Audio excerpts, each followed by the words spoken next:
Hey guys, I want to welcome you to another episode of the Advisory Board podcast, where we bring franchising experts in to really enlighten you about better ways to do things. And I've got a good friend with me today, Trevor Rappleye. A lot of you probably have known him or have seen him or have seen his incredible videos that he makes or his films with franchise filming. But Trevor and I we met in 2020. Both of our first IFA together. We were right next to each other, so we got to know each other super well. But this man is a master of storytelling through video. So, the reason I brought him on is we're going to talk about that, like how and why should you use video to more effectively sell franchise units at the local unit level. Like this, it's a critical part of our storytelling and marketing today. And brief intros, and then I'm going to pitch it to you, Trevor. But he's been involved in filming since he was young. In fact, I just learned this today. Trevor, you've probably chatted with him, so you wouldn't notice this, but he grew up with a terrible stutter. Like he could hardly communicate. Film became kind of like that bridge for him between communicating and reality, and he fell in love with it at an early age. But I've never noticed that before. But just wanted to point that out because I think it's awesome. Like it's become communication is like your superpower now. But you came from a place where that was really hard for you. So yeah, welcome, Trevor. I'm so glad to have you. Thank you. Yeah, I remember you were my first franchise expo. You guys were right next to us. You had the little racing car, Yeah. racing game. Yep. And 3 years later, now we're here. So thank you. Yeah. Well, and Trevor, before we move on to the topic, tell us just a little bit more about yourself. I mean, you've been in the filming and things for over a decade, but tell us a bit about yourself and franchise filming so that everybody who's listening knows why I picked you as the expert to talk about this. Yeah, man. So bringing it way back, I got into filming when I was 13. I was converting VHS to DVD way back then. Fell in love with business, fell in love with just the authentic moments my mom and dad would film. Like that was back in the day when you would just leave the camera on for 20 minutes and just film raw footage. Yeah. And I think that's where my love for filming began. And I got into franchising in 2020, and I just saw a lack, Dave, of storytelling, of emotion, of people just letting the scene take over. And looking back, I'm never going to leave franchising. Love it. And I filmed my entire life. I've never done anything else. Yeah, I love seeing some of your LinkedIn feed where they show clips of you in high school, and like it's awesome. It's just like it's like mini you. I'm used to this, Trevor, but the fact that you've been in front of a camera, leading conversations, articulating so well in front of the camera, I just think you're a great guy for this. And guys, if you haven't seen, you should go look at their gallery on their website because the stories that they draw out of people create massively impactful video content for the brands they work with. So, there's your shameless plug from me. But I'm a I storyteller. love that. I like to write. I consume a lot of written content and video as well. And that's the first thing I'll notice when I'm watching any film, blockbuster or not, is the screenplay, the writing, the cutting. This is bad. Like I don't like the way it's put together. But your content comes across super authentic. And we're going to talk about that topic as we talk about the topic today. But we're going to talk about, guys, how to use and how and why you should be using films and video in your selling process. And let's start now, just like landscape. What's been changing, Trevor, in this industry around the use of video and film as people are starting to market and sell more with it? Well, Dave, I think it comes down to this. People trust brands less and less. Mhm. Like that's what it comes down to. So every single lead that you get wonders, can they actually do what they say? Mhm. Why should I believe them? And there's no greater medium than someone that has already been through your system, let's say a franchisee, to speak about that, to say they really gave me support. They really made my life better. I didn't think I could run a business. Now I'm doing this and I love it. So what's really changing, Dave, is just the ability for consumers are all on edge. They're like, is this brand lying? Mhm. Can they actually do this? What are they hiding? So to put the success stories front and center is so it's mandatory. I actually read a stat that 87% of franchise buyers say they watch video in the sales cycle. Oh, wow. That's a killer stat. And 87%. it would probably be higher if brands had more videos too. You know what I mean? Like, and it's just to think that people over 1 billion minutes of YouTube are watched every single day. So to think that your leads are not expecting video in the sales cycle would just be wrong. Yeah. Well, let me ask a question. This is an audience question, right? Rhetorical question for you. But when you wanted to learn how to fix something, fix your car, learn how to do something new, where did you go? Went to YouTube. Like all of us go to YouTube. Years ago, I mean, like a decade ago, I went to YouTube and I replaced an inline gas pump in my car, my commuter car, because my buddy was like, "Hey, I'll help you do it," and I was like, "Ah, good. I don't want to take it to the shop." So we watched YouTube and we fixed this car. It was a hyper complex. We had to like drop the tank and do all sorts of crazy stuff. Last time you bought something, what did you watch a video about it before you watched it or before you bought it, or did you watch 20 videos about, like, every time I make a decent purchase, like a camera or a computer, I am studying up on that thing. I'm a little neurotic that way, but I'm almost always watching 2 or 3 review videos of people walking through it. Why, if you're going to try to ask someone to spend 35 to 100 or to 1.2 million dollars on your brand, why would you expect anything different? And Dave, you're right, and it's more about the money they're going to spend. It's the risk that they're taking. Right. They're changing their life, putting their trust in your franchise brand, yet they go on your website and there's no inspiring testimonials of franchisees that love you. It's honestly, it's very weird to me. So we are just screaming from the top of our lungs, film testimonials of your franchisees, everybody. Like, make it inspiring, make it real. It can't just be a talking head. It needs to paint a picture of how someone's life can get better. It's like, I was speaking to my team, it's like when you're single and you see all these cute couples dating and getting married, you think, I want that. It's the same thing with franchising. Like, make people be like, I want what they have. Yeah. Why? And then let's talk about the why, right? So we're talking a little bit about it, like consumers are expecting this, right? It's a consumer expectation. One other thing that's changing too is the buying demographic is sliding, right? So the primary buyers are now millennials, Gen Xers, right?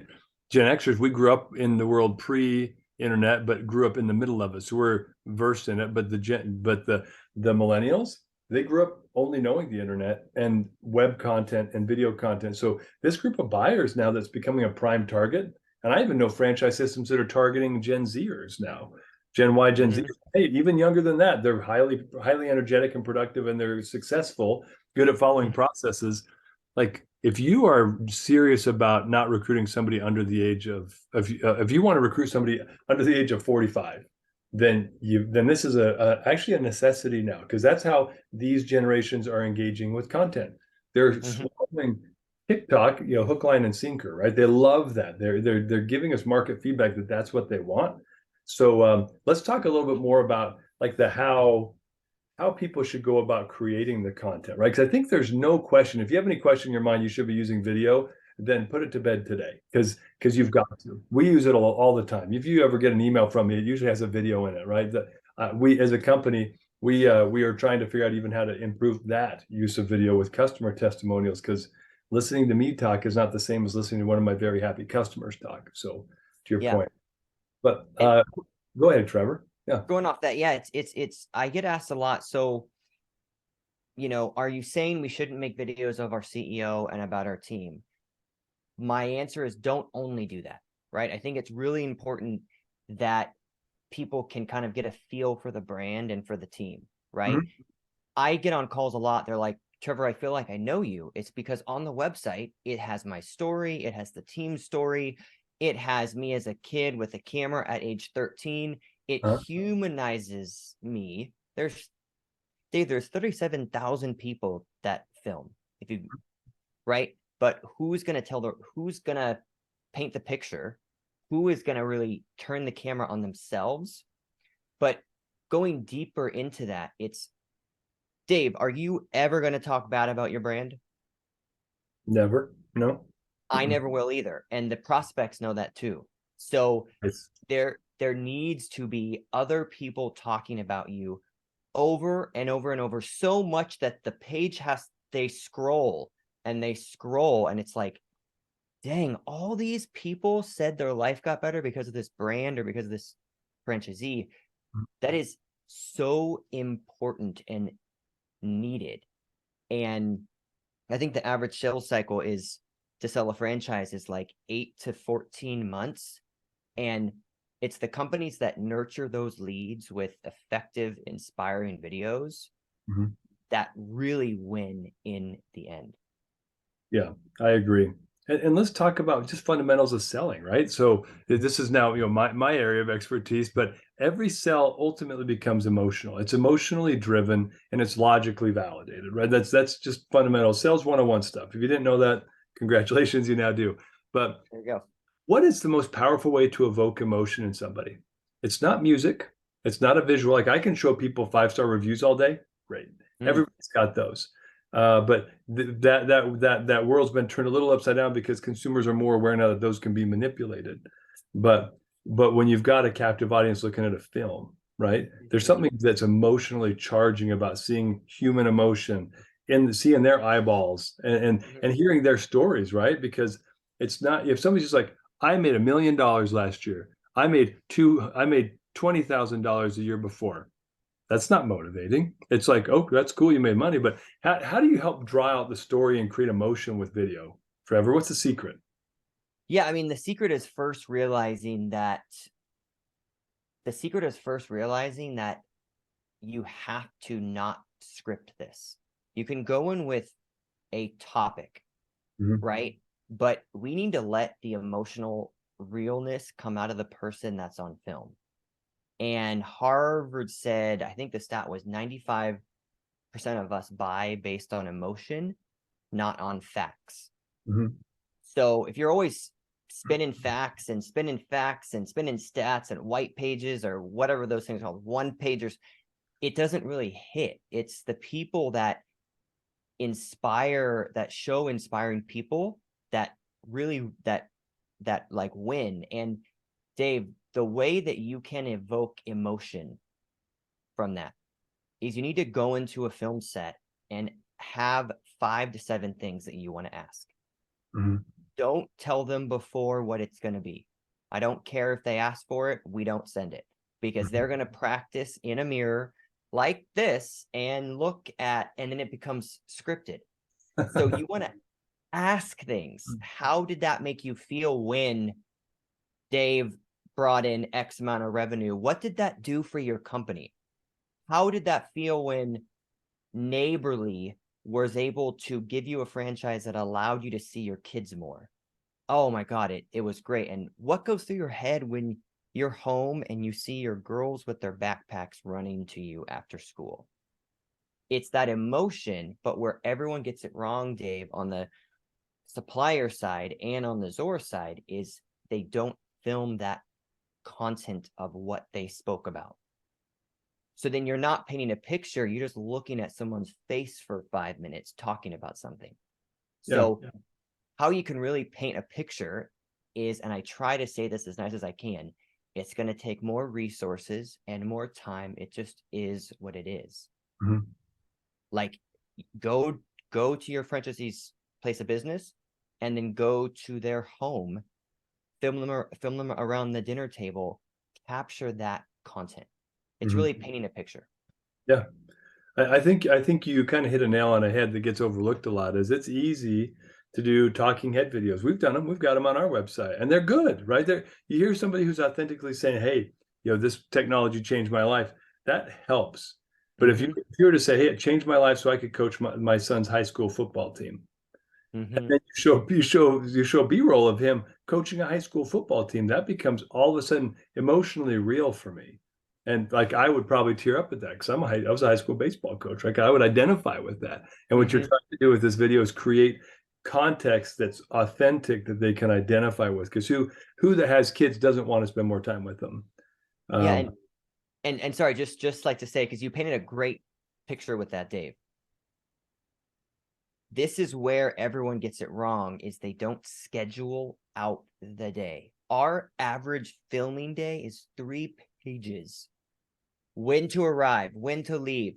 Bob's talking at 2, Sally's talking at 2:30. Then we pack up and go to location C. When you mentioned the baseball thing, if I was on site, I would have asked that son to look at the camera and tell me how happy are you that your dad was here to see you hit that home run. Now it's from the kid's point of view. Like, it's pulling on the heartstrings, and that only happens when you schedule things out and you ask emotional things. Yeah. Let me just comment on that, because some people might feel like, well, isn't this just we're manipulating people, or no, like these are authentic, real stories. And the problem is that most film doesn't get it. The best movies you've ever watched, even if they're action films, they do this. There's a real story. We were talking about this before. It's why people like Shazam, right? It was why people like Spider-Man. That was just like some twerpy kid that all of a sudden gain this power, but you love that superhero not because of his superpower, but because of his backstory. That's why some people have a hard time with Superman. They're like, oh, he was born that way.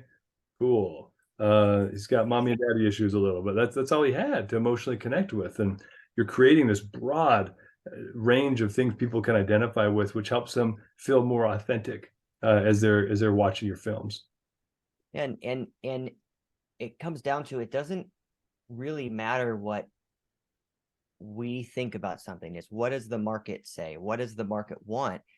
And if you're not creating videos that pull on the heartstrings, it's not about messing with people's head. It's about drawing them deeper into how you can make their life better. And you can't do that with a one-pager. You can't do that with a blog post. I'm not saying don't do those things. Yeah. But inspire someone. Like, and that's only through the written word. I'm sorry, that's not what I wanted to say. That's only through video. Yeah. That's only through video can you truly hear and see someone's life getting better. Yeah, you're right. Well, and I was going to bring this up before. So there are a lot of different stages, right, in this life cycle. Let's talk about franchise development, right, of a buying consideration process. These videos where you're trying to emotionally connect with someone and show them like the gap in their life, right? Like a lot of people are aware of the gaps. We're all woefully aware of the gaps, right? And so we're thinking, well, how do I solve this problem in my life? The very emotional problem of I don't have enough time with my kids. Well, very high in that funnel, top of funnel, where they're just like new leads trying to find a solution for this gap in their life, and they see something that they emotionally connect with, that helps them move down the process. And you talked about, okay, well, should I not have that CEO video? No, you should. But the reality is they don't care about the CEO and his or her backstory until they know that this is a valid concept that I can engage with and move, and they're going to move themselves down the funnel. So I just see that they're like, you have to have this like parfait of video content, right? And the higher in the funnel it is, the more emotionally connecting it needs to be. And that's not your founder story typically at all. That's going to be maybe 3 stages down in the consideration process.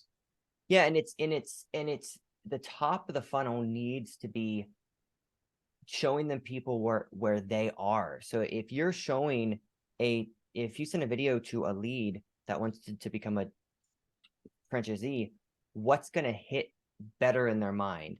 A 5-minute video of the CEO at his office with bad lighting, or 3 videos of different franchisees that have already went through the system and that their life has gotten better? Like you can't that's the social proof that brands need to push them down the funnel.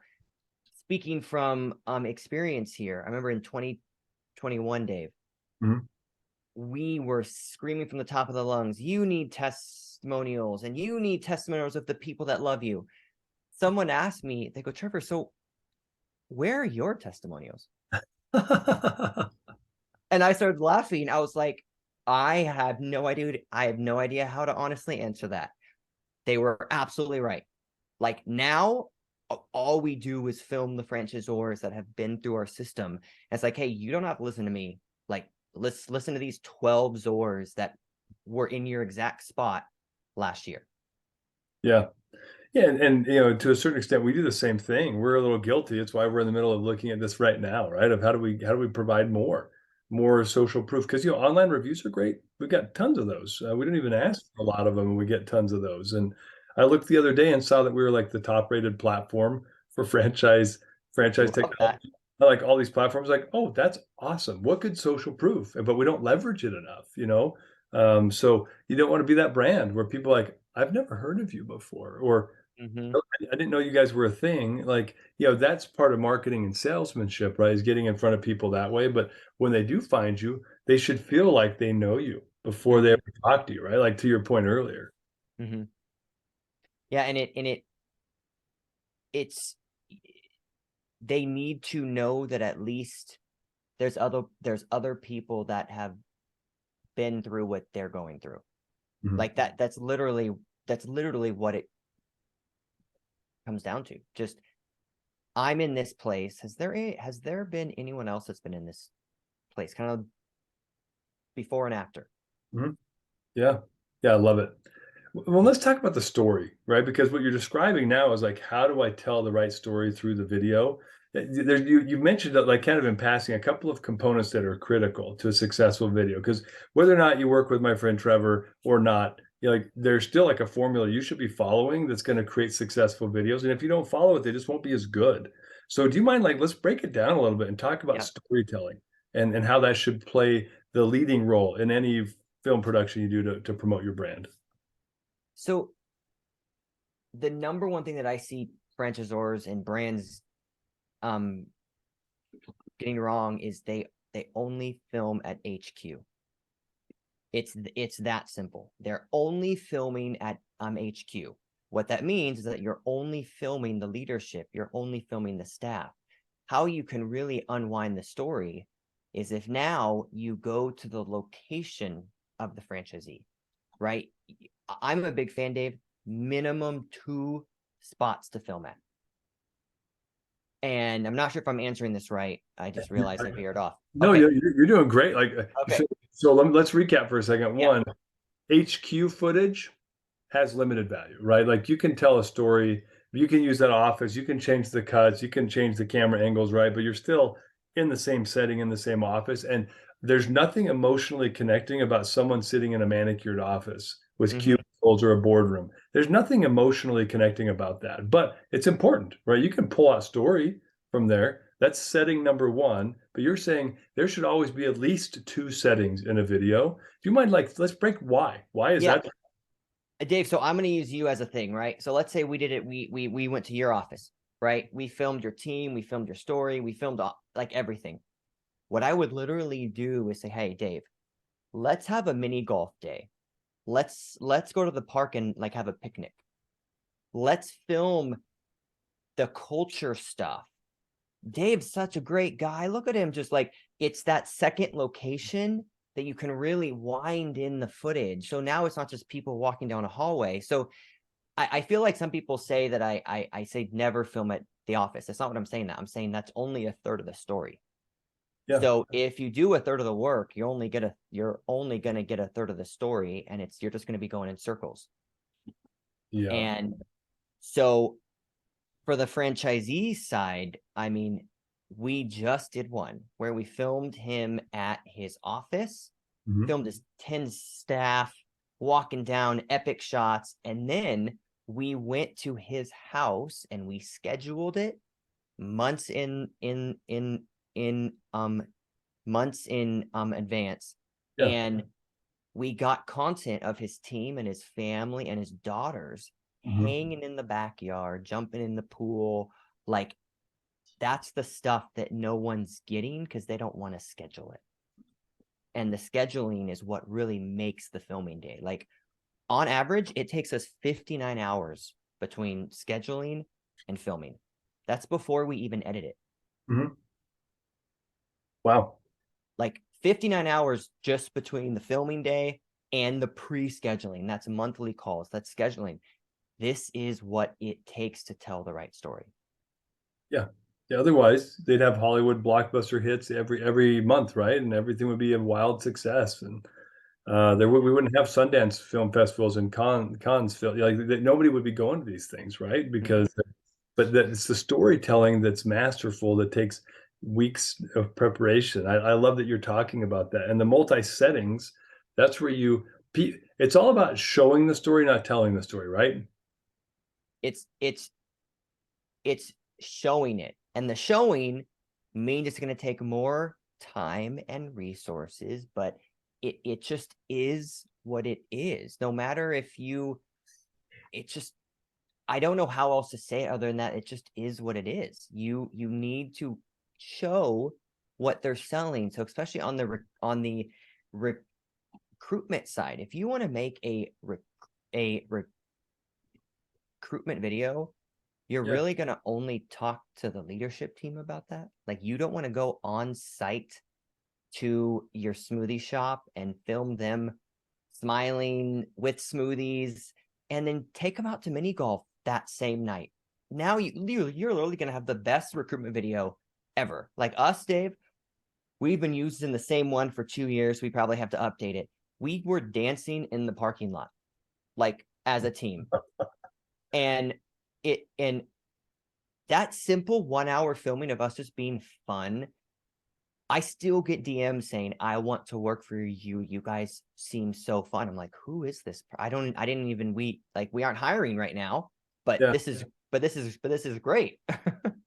Yeah. So, Well, I think you're bringing up a very important point. Just to reiterate it, is when we're showing the story, it's not showing. It's the story that's emotionally connecting with people. I have this conversation with my clients because I encourage them to do unedited, uncurated, or you just like raw footage, authentic video. When they're trying to do recruiting, we can help them automate that process a little bit. But I say, take your camera, shoot a video of you. Hey, this is me. I look forward to talking to you. And I'm here with Betty. Like, have one of your staff standing next to you, unscripted, and just let them smile on camera, because what you're telling them without telling them anything, right, is, hey, we're close. We enjoy working with each other. She's happy and she works here. Like, I've told that story to people a dozen times, and that's not even like a proper produced video, right? But you can communicate the why to somebody so much better when you're showing authentic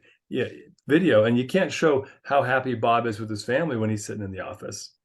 That's not where it happens. yeah. And those cell phone videos, I am such a fan. If you merge that with like a interview style video, they work so well. The like shaky kind of iPhone res, they work so well.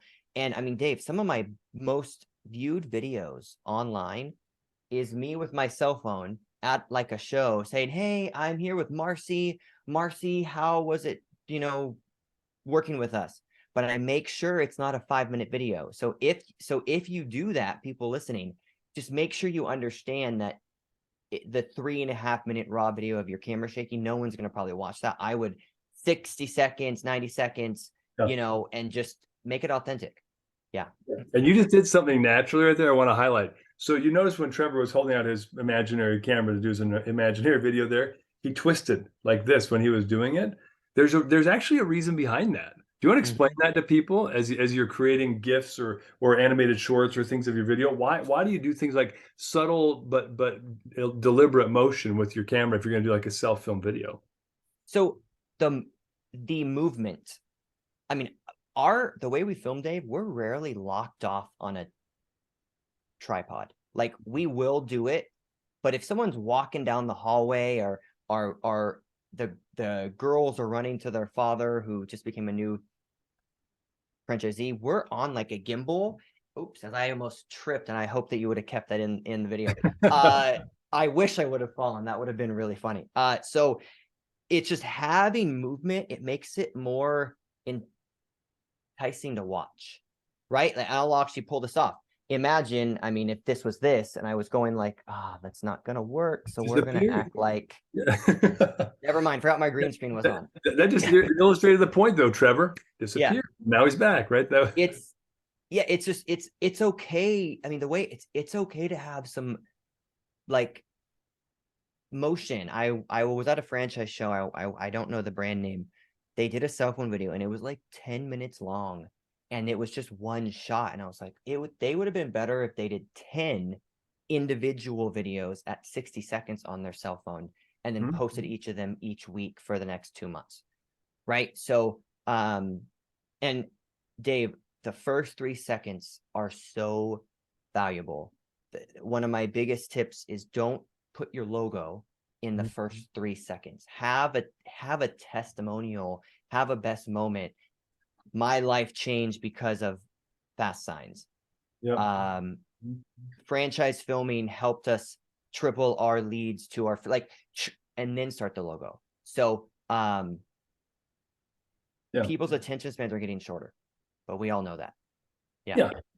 It's a hook though, right? You've got to have the hook. Any marketing, anything that's going to draw your attention and make you sit through it, it's the subject line of an email. It's a hook. Everything is. And so if you understand that, I think that's a critical part of a video. And let's talk about that for a minute. So not your logo on the front. Let's talk about some things people shouldn't be doing. Okay, no logo on the front. Always start with a 3-second kind of intro that'll probably fold back into the rest of the video. But what are some other things people shouldn't do or should do that will make their videos more effective? So it's really important, and we've already talked about this, is not trying to script the emotion. You can have a shot list. We have a 3-page shot list. Like, hey, make sure to get the franchisee with the kids, make sure to get the tech out of the van, but you can't script this. Make sure franchisee gets emotional on camera. Like, you can't script that. So especially, I mean, we don't script anything for friend dev, supplier videos, customer videos. We don't script it. So we want to ask things. So I think the number one thing I see wrong is people try to script it, and we're not actors. And one of the reasons why, Dave, as you said at the front, how I think subconsciously launched a filming company that doesn't allow scripts is because back when I was a kid, I literally couldn't read word for word. So the fact I can kind of choose my words even now is how we're able to talk like this. But if you gave me a script, oh my God, I would be like, Dave, I can't do this. My authenticity shines through when it's not scripted. And the other error I see, Dave, is brands and Zors are thinking that prospects are going to click every tab on our website and they're going to investigate and go deep. And I was on a call yesterday where this franchise brand had videos on the About Us page, more info, testimonials, and then another. So I said, you have to click, someone has to click 5 times to see your testimonials. Make it really easy. Put it in your signature. See our success stories here. I hate when people say, we're going to pause video, which we're going to fix our website. It's like, that has no relevance to what we're talking about. You could easily put a link to your YouTube video in your signature because your prospects are seeing that every single time you send them an email. Yeah. It's just make it really easy. And the final thing I see wrong, Dave, is people are making videos way too long. And we used to do this. I mean, we were making 3-minute videos up until 2021. And I was like, what are we doing? And the minute we started making 30s, 60s, and 90s, our view rate shot up. Yeah. Why is that? Let's talk, because that's something I wanted to make sure we talked about at the IFPG convention when you were on stage explaining to everyone about this. I remember you talking about that, and I looked around the room because I knew what you were about to say. So I was like, how are people going to react to this? And I could see the older folks were kind of like, what? And the younger folks were like, well, yeah, duh, right? It was like this funny reaction in the audience, which I love to see. But why is that so critical that you stop thinking in terms of 3 and 5 minute videos, which were cool in the 90s and early 2000s, maybe even 20 teens, but what's changed? And why do people want to see a 60-second or 90-second or even a 30-second video now a lot more than 3 to 5 minute? Well, it's 2 things. The first thing is our attention spans have gotten shorter. I don't care if you're 65 or 11. We want to just get to the point, right? And the second thing is, Dave, are we trying to have someone watch our video to the end, or are we trying to have them convert and call us? Right? So the longer the video is, the longer you risk that they are not going to do the action you want, which is replying back to you or clicking your ad or calling you. So the shorter it is, the more likely they're gonna sign up, call you right back. Yeah. So that's what I'd say to these longer 5-minute videos. I'm not saying those videos don't have a place during discovery day or during a demo, but conversion wise, make it as short as you possibly can and have so many people talking about you that they would feel like an idiot if they didn't go with you. Like they would be like, damn, all these, wow, it's still scrolling. Wow, oh my God, this is great. I need to go with them or else what am I doing? Right. So you get over the hump of can they do what they say? Yeah. There's something psychological there. I want to come back to the length in a second, but FOMO, right? Like our intention is not to like give people fear and uncertainty and doubt, but by showing people social proof, you are creating a sense of their like this fear of missing out on the opportunity. And that doesn't happen if you just put numbers in front of people. FOMO is an emotional thing, but when people see that the number of people that are giving you 5-star reviews, they're seeing the number of people that are on video sharing testimonials about how this changed their business and their life, that creates an emotional connection that makes people feel like, well, wait a minute. And not every brand does this well. So if you're doing this well and you've got, let's say you've got the best unit level performance in the industry, or let's say your competitor does, but you're using video to tell the emotional story better, guess which brand they're more likely to buy? Doesn't matter what the stats say. It matters what they connect with. It actually doesn't matter who's better. It's who inspired them, who was memorable, who kept them top of mind during the 6 to 14th month sales cycle. And it's the brand that does the most videos that inspires people. Like it doesn't matter who's better, it's who's making the best type of video, who's making the best content. And for people that don't believe that, I don't even know how to end that sentence, but you are just it's wrong. Like Yeah. it's time to get into the now. And hopefully that comes off the right way. I don't mean to come off rude. I just am.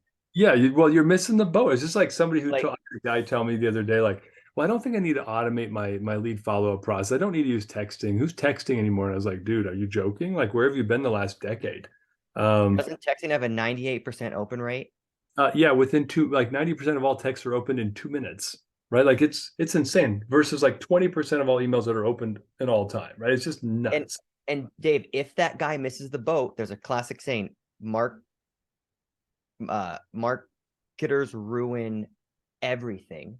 Eventually that texting open rate in 10 years is not going to be that high. So he is literally going to miss the boat of if they don't do it now. Right. Yeah, you're 100% right. So let me go back and reiterate what you said. Like, if you're not using video today in a meaningful way in your sales process, your lead follow-up on your website, then you're missing the boat. And eventually, I'm not sure what will replace video, right? Like, maybe VR, AR, or something maybe a little more immersive. But those tech platforms are having a hard time. They're lagging a little bit, and there's like kind of a natural adoption resistance to some of those things. But that world will come soon. But right now, where it is in short and well-produced, emotion-evoking video content that people can consume and that feels authentic, right? That's why TikTok blew up. It was just straight authenticity, mostly. A lot of feigned authenticity too. That's why I don't even bother. But there's tons of authentic content on there. That's user-generated content. Well, what are testimonial videos? Well-produced user-generated content is what people are looking for. Yeah. And it's what brands need to produce if they want to close more deals. Like it's that simple. So if you don't want more closed deals, then I guess don't use video. right? I Let's mean, just end it right there. That's the end, right? like If you don't want to it's close more deals, just don't use video. Skip it, right? it's that simple. It's people need to hear from other people how great you are. People don't believe you. Yeah. And that's just the world that we're in now. Yeah, it's true. Well, let's talk about results for just a moment as we wrap this up. And you've been awesome, Trevor. Thanks so much for all the great content and the insights. Yeah.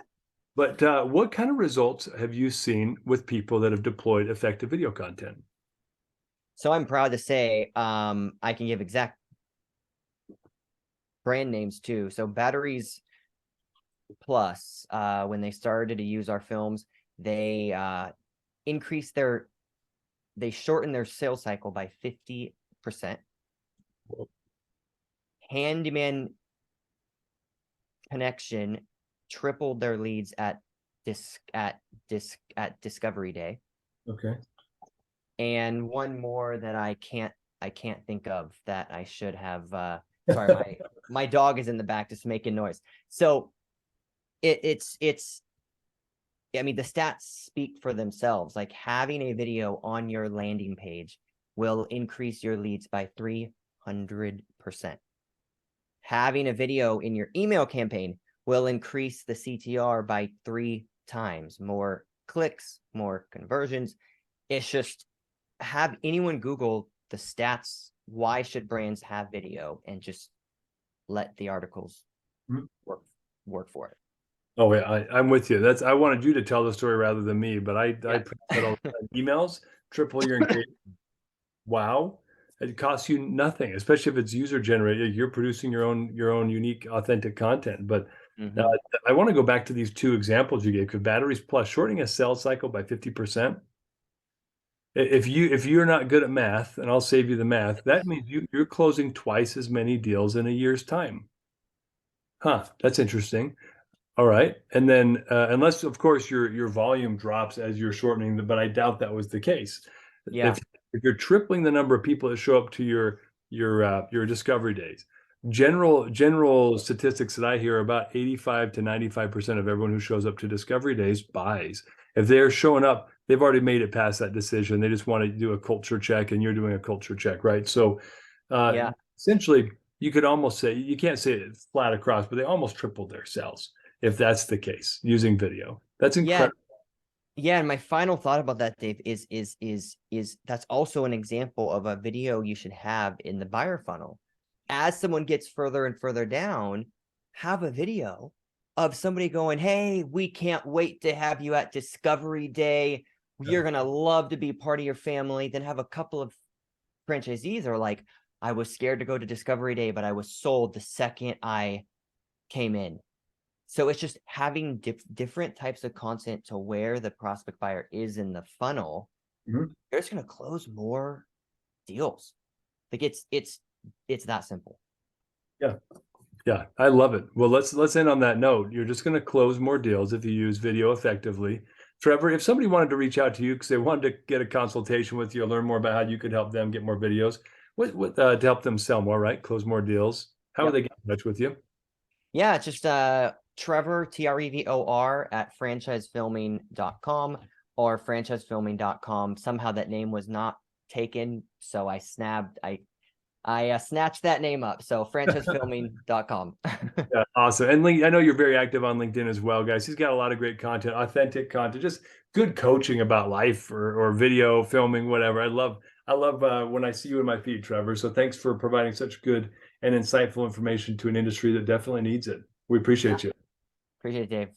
Thank you. Of course.